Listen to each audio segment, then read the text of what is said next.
这些是提前用温水泡发好的腐竹，大家在泡的时候可以上面压个盘子，让腐竹完全泡在水中，最好不要用热水，容易把外皮泡烂，里面还是硬的。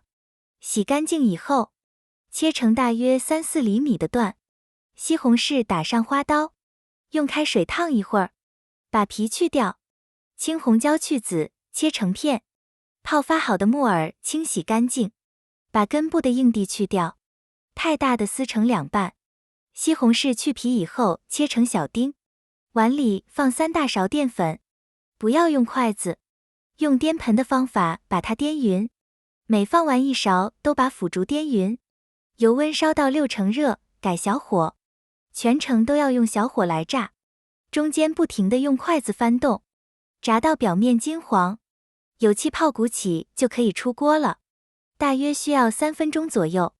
锅里留油，放入花椒和八角炒香，炒香以后把它们盛出来，油留在锅里，放入葱姜蒜继续炒出香味，放几个干辣椒，1勺豆瓣酱，炒出红油后加入西红柿丁，把西红柿炒至软烂，放入青红椒、木耳，把这些配菜翻炒1分钟，加入半碗清水，1勺生抽，1小勺白糖提鲜，放点胡椒粉，少来点盐，拌匀以后倒入腐竹，翻炒均匀以后小火炖3分钟，最后淋入适量的水淀粉，汤汁比较粘稠就可以出锅。